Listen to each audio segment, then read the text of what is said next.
माता की, भारत माता की, भारत माता की। मैं कहूंगा दीनदयाल उपाध्याय, आप कहिए अमर रहे, अमर रहे। दीनदयाल उपाध्याय, दीनदयाल उपाध्याय, दीनदयाल उपाध्याय। मंच पर विराजमान सभी भारतीय जनता पार्टी के वरिष्ठ नेतागण और मेरे परम साथी और विशाल संख्या में पधारे हुए मेरे परिवारजनों,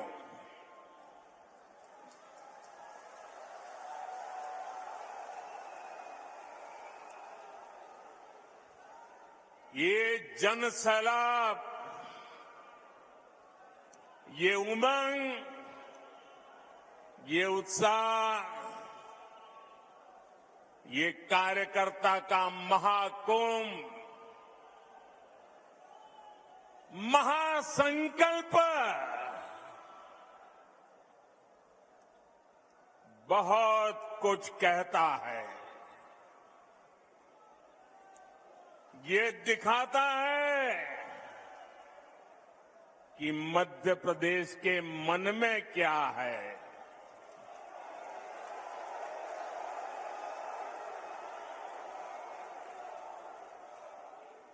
ये दिखाता है नई ऊर्जा से भरी हुई भाजपा।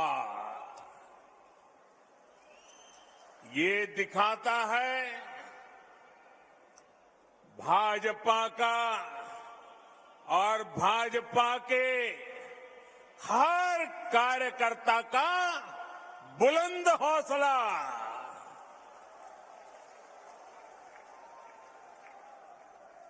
मेरे परिवारजनों, मध्य प्रदेश को देश का दिल कहा जाता है। भाजपा के साथ देश के इस दिल का जुड़ाव कुछ विशेष ही रहा है। जनसंघ के जमाने से लेकर आज तक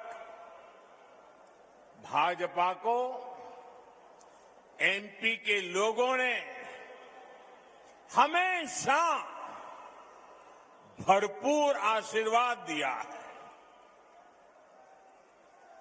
अटल जी, कुशाभाऊ ठाकरे, कैलाश जोशी, प्यारेलाल खंडेलवाल, राजमाता विजयाराजे सिंधिया जी, सुंदरलाल पटवा जी, वीरेंद्र सकलेचा जी, मध्य प्रदेश से निकले ऐसे अनेक महान व्यक्तित्वों ने हमें आज यहां तक पहुंचाया है। ऐसे अनेकों लोगों का तप और त्याग आज भी भाजपा के हर कार्यकर्ता को प्रेरित करता है। इसलिए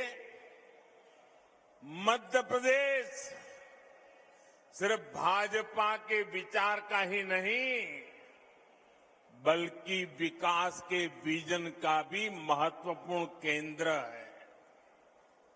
इसलिए आज जब देश अमृतकाल की नई विकास यात्रा पर निकला है, तब मध्य प्रदेश की भूमिका और महत्वपूर्ण हो गई है।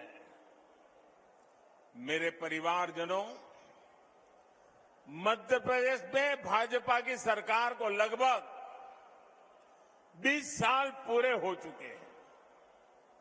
यानी जो युवा इस बार के चुनावों में पहली बार वोट डालेंगे उन्होंने भाजपा की सरकार को ही देखा है।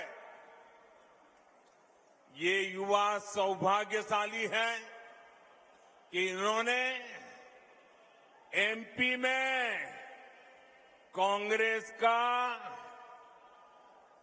वो बुरा शासन, वो बुराइयां उन्होंने देखी नहीं है। एमपी में कांग्रेस के शासन की पहचान थी कुनीति, कुशासन और करोड़ों का करप्शन। आजादी के बाद मध्य प्रदेश में लंबे समय तक कांग्रेस का ही शासन रहा, लेकिन कांग्रेस ने साधन संपन्न मध्य प्रदेश को, समर्थ युवाओं वाले मध्य प्रदेश को बीमारू बना दिया। दोस्तों, बीमारू बना दिया। यहां के युवाओं ने कांग्रेस के जमाने की खराब कानून व्यवस्था नहीं देखी। यहां के युवाओं ने इस दौर की खस्ता हाल सड़कें नहीं देखी। यहां के युवाओं ने अंधेरे में जीने को मजबूर गांव और शहर नहीं देखे। अपने हर कार्यकाल में भाजपा ने एमपी को नई ऊर्जा के साथ नई ऊंचाई पर ले जाने का प्रयास किया है। इसलिए यहां के युवाओं ने भाजपा का सुशासन ही देखा है। उन्होंने चारों तरफ से विकास करता मध्य प्रदेश ही देखा है। उन्होंने मध्य प्रदेश को देश के अग्रणी गेहूं उत्पादक राज्यों के रूप में देखा है। उन्होंने मध्य प्रदेश को शिक्षा के उभरते केंद्र के रूप में देखा है और इसलिए आने वाले चुनाव बहुत अहम है। हमें ध्यान रखना है कि विकास का जो रास्ता एमपी के लोगों ने बनाया है, उस विकास की गाड़ी सड़क से उतर नहीं, भटके नहीं, उतरे नहीं और अटके भी नहीं। हम अपने आसपास देख रहे हैं कि जब इन्हें राजस्थान में मौका मिला तो कैसे कांग्रेस वहां सिर्फ बर्बादी लाई। हमने महाराष्ट्र में देखा है कि कैसे कांग्रेस ने, गठबंधन ने शामिल होकर लूट को ही अपना नंबर 1 काम बना दिया। साथियों, मध्य प्रदेश के विकास के लिए आने वाले कुछ साल बहुत ही महत्वपूर्ण है। आज पूरी दुनिया से भारत में निवेश आ रहा है, अलग अलग राज्यों में आ रहा है। ये समय भारत को, मध्य प्रदेश को विकसित मध्य प्रदेश बनाने का है, विकसित भारत बनाने का है। इतने महत्वपूर्ण समय में अगर कांग्रेस जैसी परिवारवादी पार्टी हजारों करोड़ों के घोटाले का इतिहास रचने वाली पार्टी, वोट बैंक का तुष्टीकरण करने वाली पार्टी को जरा भी मौका मिल गया तो मध्य प्रदेश को बहुत बड़ा नुकसान होगा। भाइयों बहनों, मैं जरा एक सवाल पूछता हूं आपको। मैं कहता हूं जहां जहां कांग्रेस गई है उस राज्य को बर्बाद कर दिया है। क्या आपको लगता है मध्य प्रदेश को भी यही करेंगे वो? आपको लगता है मध्य प्रदेश का भी यही हाल करेंगे? मध्य प्रदेश को बचाना चाहिए, नहीं बचाना चाहिए? कांग्रेस के हाथों नहीं जाने देना चाहिए ना? लूटने नहीं देना चाहिए ना? तबाही नहीं करने देनी चाहिए ना? कांग्रेस एक बार फिर एमपी को बीमारू बना देगी। मैं आपसे जानना चाहता हूं, क्या आप एमपी को फिर से बीमारू बनाना चाहते हो? मुझे पूरी ताकत से जवाब चाहिए। क्या एमपी को फिर से बीमारू बनाना चाहते हो? क्या आप एमपी के युवाओं के भविष्य को तबाह करना चाहते हो? क्या आप चाहते हैं कि एमपी के विकास का पैसा कांग्रेस नेता लूट ले? मेरे परिवारजनों, कांग्रेस के पास भविष्य की सोच ही नहीं बची है।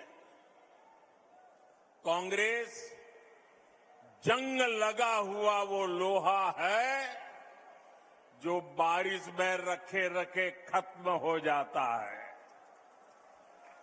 अब कांग्रेस में न देखने का सामर्थ्य बचा है, न देश हित को समझने का।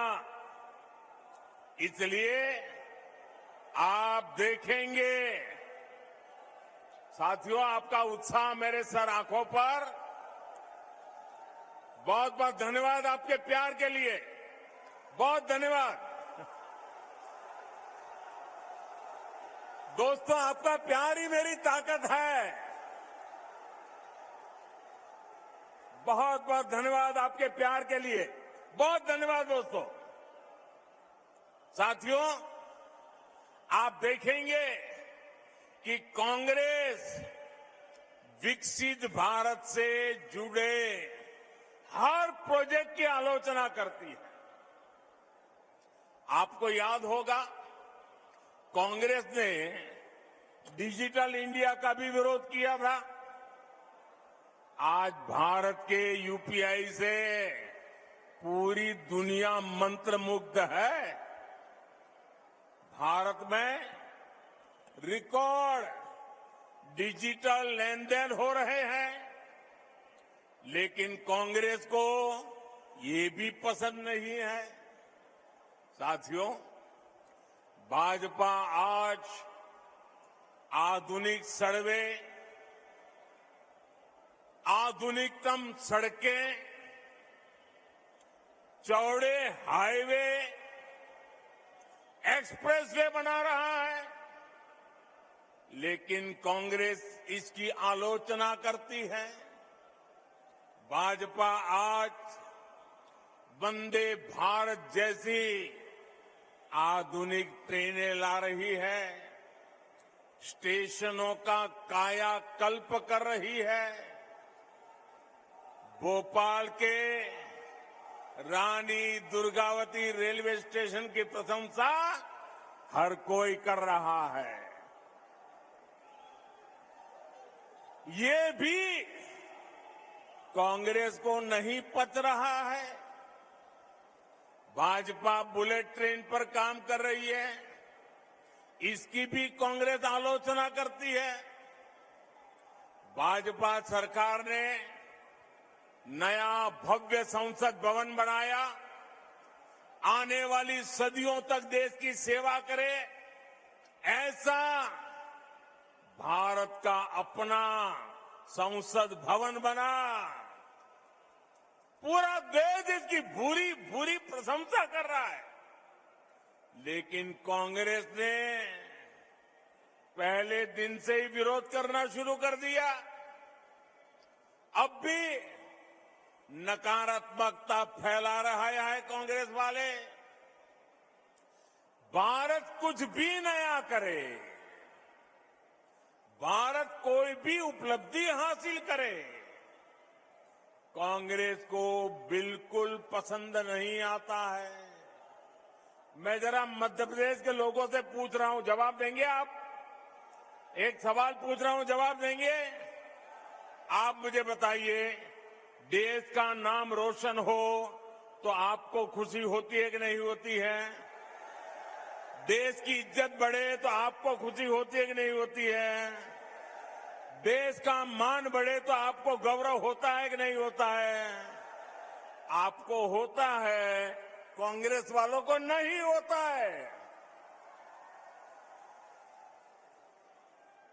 क्योंकि कांग्रेस ना खुद बदलना चाहती है और ना ही देश को बदलने देना चाहती है। साथियों, देश समृद्धि की तरफ बढ़ने के लिए घोर परिश्रम कर रहा है, लेकिन कांग्रेस देश को 20वीं शताब्दी में ले जाना चाहती है। मैं मध्य प्रदेश के युवा साथियों को, हमारे फर्स्ट टाइम वोटर्स को एक बात जरूर बताना चाहता हूं। मेरे नौजवान साथियों, मेरी बात गौर से सुनिए और घर जाकर के अपने माताजी, पिताजी, नाना, नानी, दादा, दादी, जरा मैं जो कह रहा हूं उनसे बात कीजिए, उनसे पूछिए। मेरे युवा साथियों, आपके माता पिता, आपके दादा दादी को अभाव में रखने के लिए सिर्फ और सिर्फ कांग्रेस जिम्मेदार है। उनको मुसीबत में जीने के लिए मजबूर करने वाली एकमात्र पार्टी कांग्रेस पार्टी है। आज दुनिया भारत को लेकर जो कुछ कह रही है, ये सारे गौरवपूर्ण काम पहले भी हो सकता था, लेकिन कांग्रेस सिर्फ एक परिवार का गौरव गान करने में ही जुटी रही। कांग्रेस ने प्रजातंत्र को परिवार तंत्र बना दिया। कांग्रेस भारत में भ्रष्ट व्यवस्था को पोषित करने में ही जुटी रही। कांग्रेस की राजनीति अभाव में फलती फूलती है, गरीबी और मुश्किलों में फलती फूलती है। इन्होंने ऐसी व्यवस्था बनाई कि गरीब को हमेशा हाथ फैलाना पड़े, हर चीज के लिए निर्भर रहना पड़े। गरीब को तरसाकर कांग्रेस को ये जताने का अवसर मिल जाता था कि उन्होंने गरीब को कुछ दिया है। ये अपनी योजनाओं का लाभ भी उन लोगों को देते थे जिनसे उन्हें वोट मिलते थे। इसलिए कांग्रेस ने जानबूझकर देश को गरीब रखा, देश के लोगों को अभाव में जीने के लिए मजबूर किया, रोटी, कपड़ा, मकान में ही उलझाए रखा। मेरे युवा साथियों, जो मुश्किलें, ध्यान से सुनिए दोस्तों, जो मुश्किलें आपके माता पिता से पहले की पीढ़ियों ने झेली, वो अब आपको और आपके बच्चों को ना झेलनी पड़े, इसके लिए भाजपा की डबल इंजन सरकार लगातार काम कर रही है। आज हमारे प्रेरणा पुंज पंडित दीनदयाल उपाध्याय जी का जन्म दिवस भी है।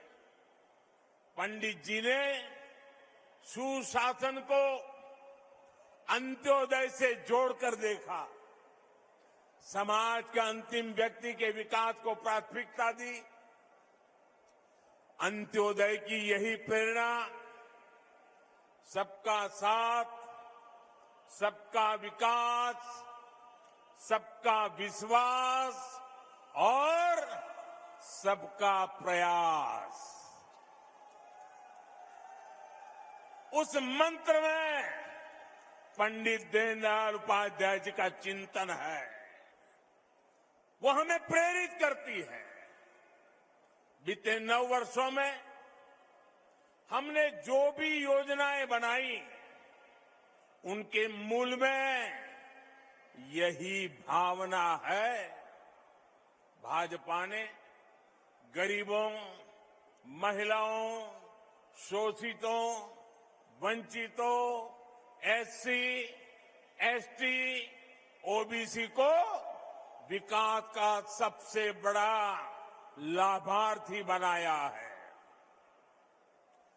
वंचितों को वरीयता की जो गारंटी मोदी ने दी है, उसे हमने एक के बाद एक कदम उठाकर पूरा किया है।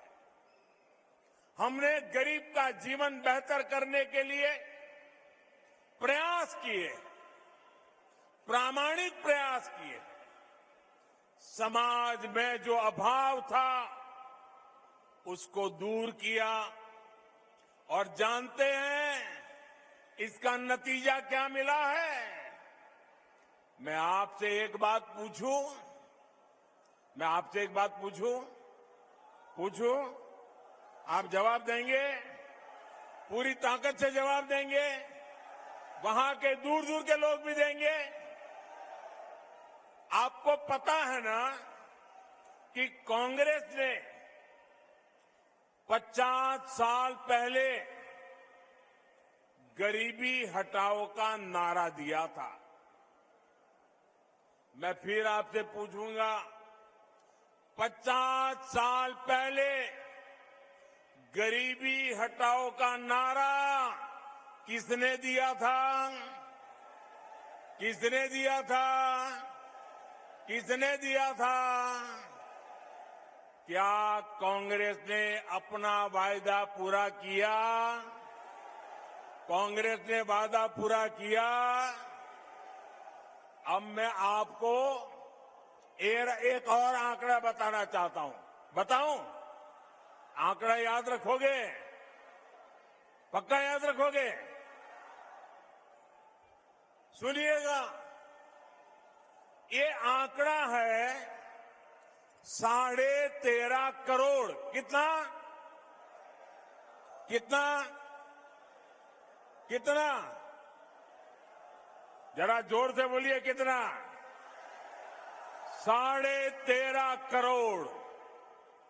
ये मध्य प्रदेश की कुल आबादी से भी ज्यादा है। भाजपा सरकार के 5 साल में ही देश में 13.5 करोड़ लोग गरीबी से बाहर निकले हैं। ये सुनकर के आपको आनंद होता है कि नहीं होता है? आपका उत्साह बढ़ता है कि नहीं बढ़ता है? गरीबों का कल्याण करना अपना काम है कि नहीं है? हम अपना काम पूरा कर रहे हैं कि नहीं कर रहे हैं? साथियों, ये जो 13.5 करोड़ की मैं बात कर रहा हूं ना, मतलब कि एमपी की कुल आबादी से भी ज्यादा लोग भाजपा सरकार ने देश में गरीबी से बाहर निकाले हैं। मेरे प्यारे मध्य प्रदेश के भाइयों बहनों, मेरे प्यारे देश के भाइयों बहनों, ये मोदी की गारंटी का नतीजा है।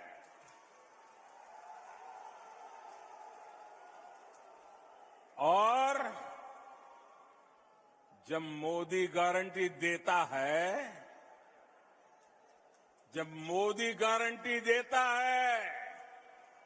जब भाजपा गारंटी देती है, तो वो जमीन पर उतरती है, घर घर पहुंचती है, हर लाभार्थी तक पहुंचती है। याद रखिएगा, याद रखेंगे, याद रखिएगा, मोदी यानी हर गारंटी पूरी होने की गारंटी।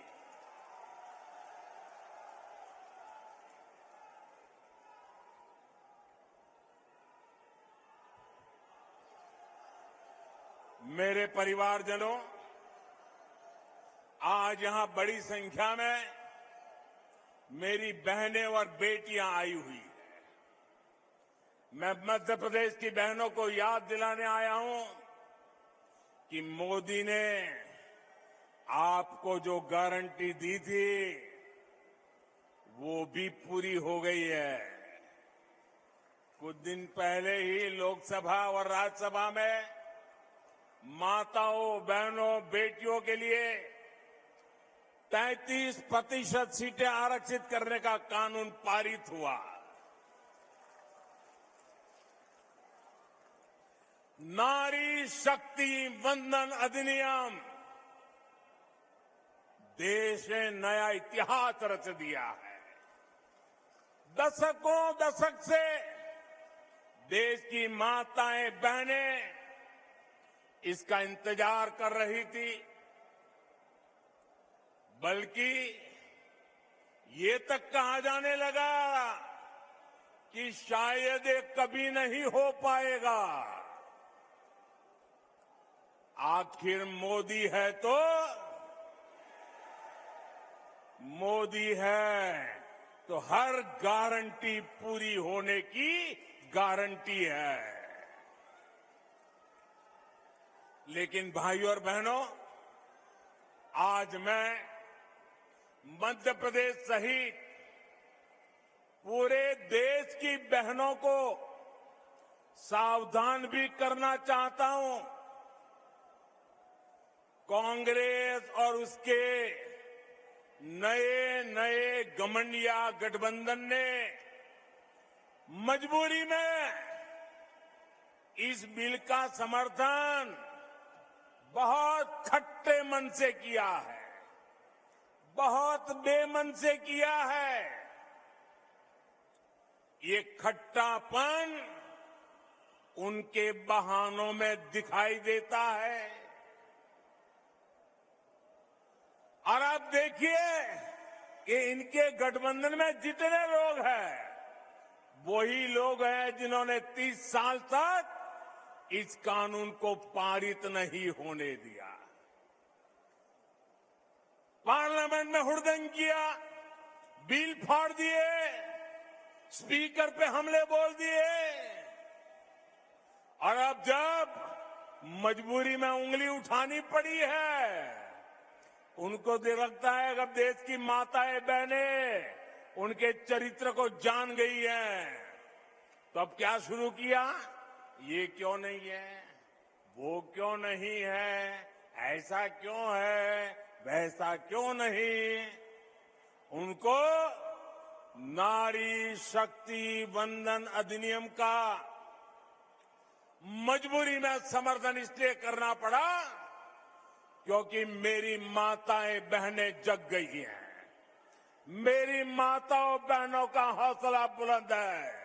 मेरी माताओं, बहनों ने शक्ति का परिचय करवा दिया है, और इसलिए ये माताओं, बहनों से डरे हुए हैं, इसलिए नीची मुंडी करके हाउस में अनचाहे अनमन से उंगली तो दबा दी।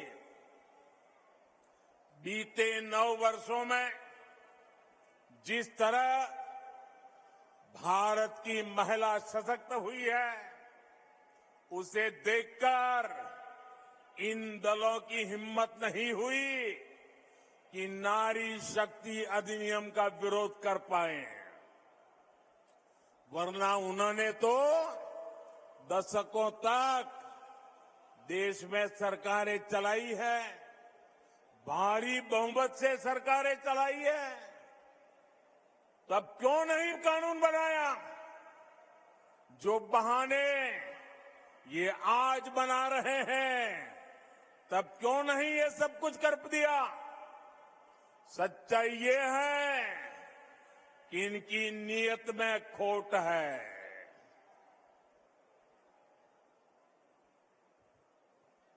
इसलिए मौका मिलते ही, मेरी माताएं बहनें मेरे शब्द याद रखना, मौका मिलते ही एक घमंडिया गठबंधन के लोग माताओं बहनों को धोखा देने का तय करके बैठे हैं, तैयार बैठे हैं। कांग्रेस के घमंडिया साथी वही है जिन्होंने इस कानून को रोकने के लिए हर मर्यादा तोड़ी है। इनकी वो सोच आज भी नहीं बदली है। आपको मैं एक और बात कहना चाहता हूं। ये लोग बहुत बौखलाए हुए हैं। ये अब एक नया खेल खेलेंगे, पक्का मानिए। और नया क्या खेल खेलेंगे? ये नारी शक्ति को बांटने की पूरी कोशिश करेंगे। नारी शक्ति एक न हो, इसलिए भांति भांति की अफवाहें फैलाएंगे। इसलिए देश की हर माता बहन बेटी को सावधान रहना होगा, सतर्क रहना होगा और एकजुट रहना ही होगा। माताएं बहनें एकजुट रहोगे ना? एकजुट रहोगे ना? आप याद रखिए, ये वही लोग हैं जिन्होंने देश की पहली आदिवासी महिला राष्ट्रपति द्रौपदी मुर्मू जी को राष्ट्रपति बनने से रोकने का भरसक प्रयास किया। ये लोग बार बार उनको अपमानित करने का प्रयास करते हैं। ये वही लोग हैं जिन्होंने देश की सेनाओं के अग्रिम मोर्चों में बेटियों की एंट्री को रोककर रखा था। और अगर इनकी नीयत ठीक होती तो वो क्या मोदी को करोड़ों बहनों के नाम पक्के घर करने देते और मुझे काम करना पड़ता? उनकी नीयत ठीक नहीं थी। आज वो काम मुझे करना पड़ रहा है। आजादी के इतने सालों के बाद करना पड़ रहा है। इनको नहीं दिखता था कि सब कुछ पुरुष के नाम पर है, महिलाओं के नाम पर कुछ नहीं।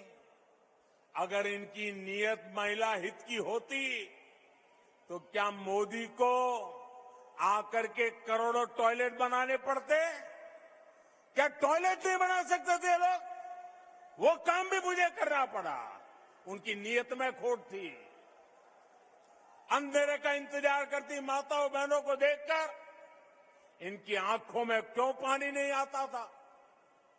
इनकी नीयत ठीक होती तो बहनों को धुएं में जीने को मजबूर होना न पड़ता। करोड़ों बहनों तक गैस सिलेंडर पहुंचाने की मेहनत मोदी को क्यों करनी पड़ी? ये महिलाओं के हितैषी होते तो महिलाओं को पानी की बूंद बूंद के लिए दशकों तक तरसा कर न रखते। साथियों, ये महिलाओं के हित में काम करते तो मोदी को आकर आयुष्मान योजना के तहत मुफ्त इलाज की व्यवस्था ना करनी पड़ती। ये अगर महिला हितैषी होते तो हमें बेटियों को बचाने और उन्हें पढ़ाने के लिए आवाज ना उठानी पड़ती। इन्होंने तो महिलाओं को बैंकों से भी दूर रखा। देश की करोड़ों बहनों के जनधन खाते आपके इस सेवक को खुलवाने पड़े।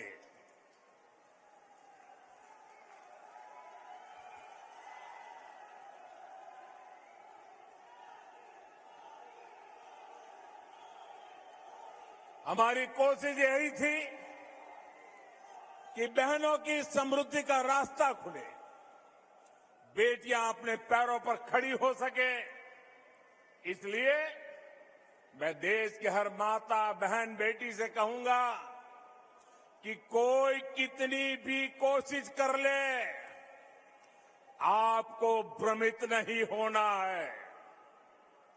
हमने कठिन रास्ता पार किया है। ये महिलाओं की भागीदारी के विस्तार की शुरुआत है, एक सार्थक बदलाव का शुभारंभ है। मेरे परिवारजनों, कांग्रेस आज भी उसी पुराने ढर्रे, उसी पुरानी मानसिकता पर चल रही है। चांदी का चम्मच लेकर पैदा हुए इनके नेताओं के लिए गरीब का जीवन मायने नहीं रखता है।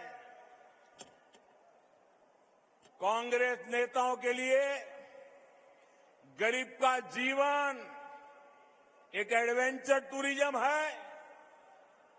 कांग्रेस के नेताओं के लिए गरीब की बस्ती पिकनिक मनाने का, वीडियो शूटिंग कराने का लोकेशन बन गई है। कांग्रेस के लिए गरीब किसान का खेत फोटो सेशन का मैदान बन गया है। इन्होंने अतीत में भी यही काम किया। देश विदेश के अपने दोस्तों में इन्होंने भारत की गरीबी का मखौल उड़ाया और आज भी यही कर रहे हैं। जबकि भाजपा की सरकार भारत को भव्य भी बना रही है और यही भव्य तस्वीर दुनिया के सामने सीना तान करके दिखा भी रहे हैं। कांग्रेस और भाजपा के बीच का यही अंतर हमें बूथ बूथ में हर वोटर को बताना है, हर मतदाता को समझाना है। समझाओगे? जरा दोनों हाथ ऊपर करके बताइए, समझाओगे? पोलिंग बूथ में हर घर जाओगे?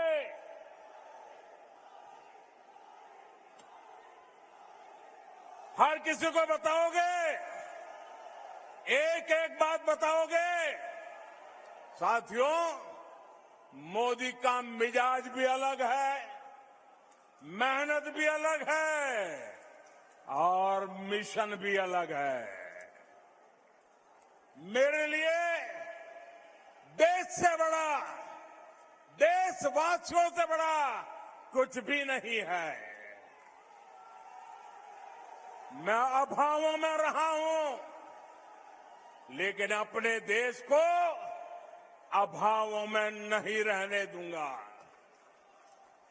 मुफ्त राशन और मुफ्त इलाज गरीब की चिंता दूर करने का अवसर कांग्रेस के पास भी था, लेकिन नियत और इच्छा शक्ति नहीं थी।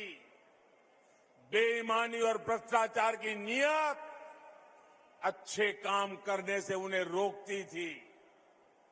पहले समाज के जिन वर्गों को छोटा समझा गया, उनके जीवन में बड़े परिवर्तन का प्रयास हमने किया।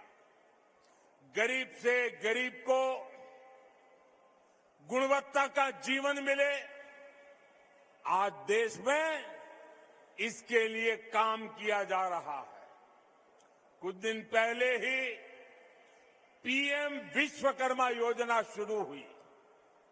देश भर में हमारे विश्वकर्मा साथी कोने कोने में फैले हैं।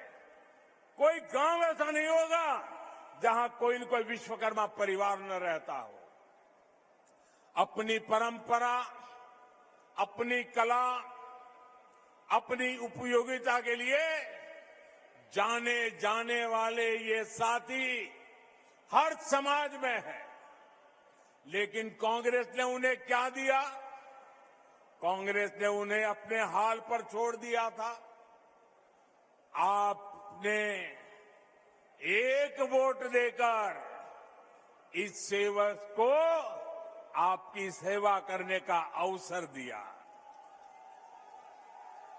आज हमारे कुम्हार भाई बहन, लोहार भाई बहन, सुनार भाई बहन, सुतार भाई बहन, जूते बनाने वाले, राजमिस्त्री, दर्जी, ऐसे दर्जनों साथियों के लिए राष्ट्रीय विश्वकर्मा योजना बनी। इनकी ट्रेनिंग का इंतजाम हुआ है। लाखों रुपए के लोन की व्यवस्था हुई है और विश्वकर्मा साथियों के लिए जो ये कम ब्याज का लोन मिलेगा, उसकी गारंटी मोदी ने ली है, सरकार ने ली है। साथियों, हमने रेहड़ी, पटरी, ठेले पर छोटा मोटा कारोबार करने वाले साथियों के लिए भी बैंकों के दरवाजे खोले हैं। पीएम स्वनिधि योजना के तहत इनकी मदद की गारंटी भी मोदी ने ली है। गांव में, कस्बों में हमारे साथी अपनी दुकान, ढाबा, गेस्ट हाउस ऐसे व्यवसाय कर सके, ये पहले बहुत मुश्किल था। उनके पास गारंटी नहीं होती थी, इसलिए बैंक से उन्हें मदद मिलना मुश्किल था। मोदी ने ऐसे साथियों की गारंटी भी ली। मुद्रा योजना के तहत लाखों का बिना गारंटी का पैसा उन्हें मिल रहा है। इस योजना की सबसे बड़ी लाभार्थी हमारी बहनें हैं, हमारे दलित भाई बहन हैं, हमारे पिछड़े परिवार हैं, हमारे आदिवासी साथी हैं।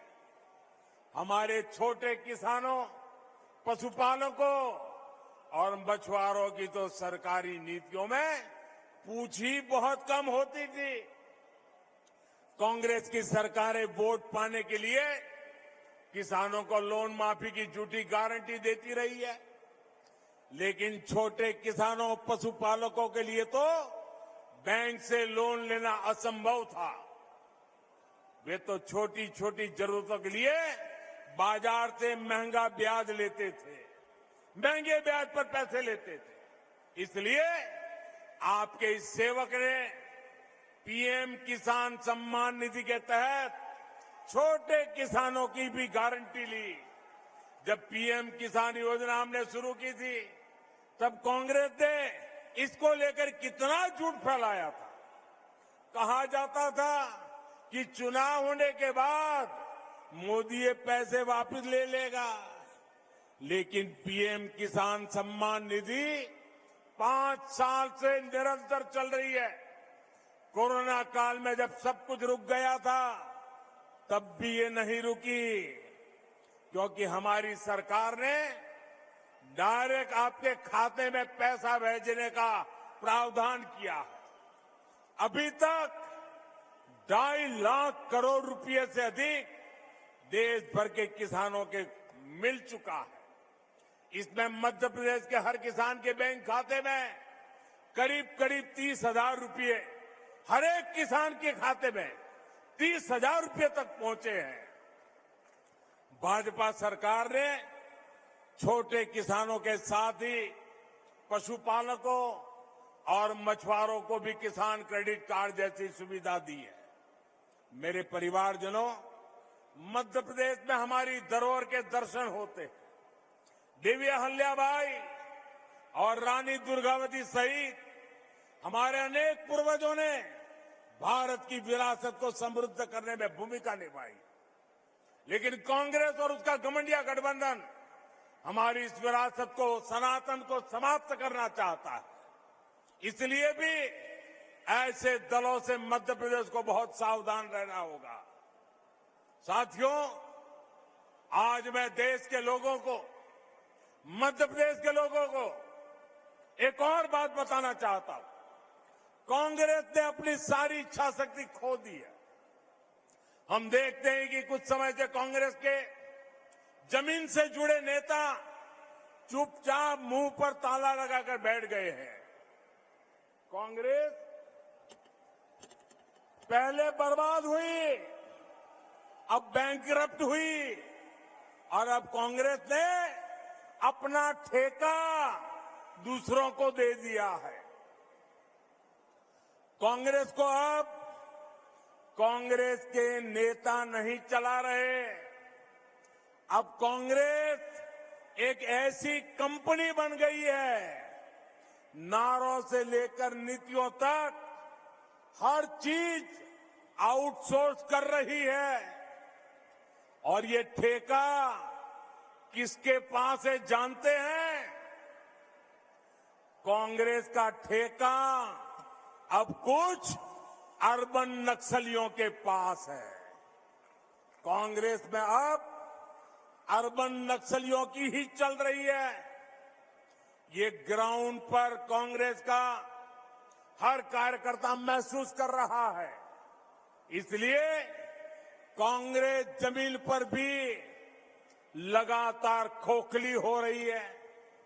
मेरे परिवारजनों, आज भारत एक बहुत ही महत्वपूर्ण कालखंड में प्रवेश कर चुका है। पूरा विश्व कह रहा है कि ये भारत का कालखंड है। हर देश भारत से मित्रता करना चाहता है। हर निवेशक भारत में अवसर देख रहा है। हमारे चंद्रयान का गौरवगान पूरा विश्व कर रहा है। कुछ दिन पहले हुए G20 सम्मेलन में भारत की भूमिका और सशक्त हुई है। ये इसलिए हो रहा है क्योंकि आपने देश में एक स्थिर और मजबूत सरकार चुनी। आपने ऐसी सरकार चुनी जो चुनौतियों को चुनौती दे सकती है। 1000 वर्ष की गुलामी के कालखंड में हमने जो आत्मविश्वास खोया, आज भारत उस आत्मविश्वास को पुनः जी रहा है। आज हम जो फैसले लेंगे वो आने वाले 1000 साल के हमारी यात्रा को तय करने वाले हैं। ये सब कुछ मध्य प्रदेश की भागीदारी के बिना संभव नहीं है। विकसित भारत के लिए मध्य प्रदेश का विकसित होना बहुत आवश्यक है। ऐसा विकसित मध्य प्रदेश जहां हर व्यक्ति, हर परिवार का जीवन वैसा ही हो जैसा विकसित देशों में हमने देखा है। हमें ऐसे मध्य प्रदेश का निर्माण करना है जो छोटी छोटी जरूरतों का मोहताज ना रहे। हमें मध्य प्रदेश को नए अवसरों की धरती बनाना है। इसके लिए ये जरूरी है कि आने वाले 5 वर्ष के लिए यहां फिर से भाजपा सरकार बने, पूर्ण बहुमत की स्थिर भाजपा सरकार बने। भाजपा के पास रोड मैप भी है और उसे जमीन पर उतारने की इच्छा शक्ति भी है। इसलिए मध्य प्रदेश के हर कार्यकर्ता की जिम्मेदारी बहुत बड़ी है। हमें विधानसभा ही नहीं बल्कि हर बूथ जीतना है। हर बूथ पर लोगों का दिल जीतना है। बूथ का हर कार्यकर्ता हमारा उम्मीदवार है, क्योंकि उसकी पहचान कमल है, उसकी शान कमल है, उसका निशान कमल है। इसलिए हर कार्यकर्ता को जी जान से जुटना है। मुझे आप सभी के सामर्थ्य पर पूरा भरोसा है। साथियों, आज मैं एक और आग्रह भी करना चाहूंगा। आने वाले 2 अक्टूबर को पूज्य बापू की जन्म जयंती है। इससे पहले 1 अक्टूबर को स्वच्छता से जुड़ा बहुत बड़ा कार्यक्रम पूरे देश में होने वाला है। मेरा मध्य प्रदेश के हर परिजन से आग्रह रहेगा कि आप सभी उत्साह और उमंग के साथ इस स्वच्छता के कार्यक्रम में जुड़िए। अब आप सभी त्योहारों की भी तैयारी कर रहे हैं। हमें वोकल फॉर लोकल याद रखना है। हमें खादी के वस्त्र खरीदने हैं। जो भी गिफ्ट हम खरीदे वो लोकल हो, जो भारत में बना हो। ये बात हमें कभी भी भूलनी नहीं है। मेरे प्यारे भाइयों बहनों, आप इतनी बड़ी तादाद में आशीर्वाद देने के लिए आए। मैं आपका हृदय से बहुत बहुत आभार व्यक्त करता हूं। मेरे साथ बोलिए, भारत माता की, भारत माता की।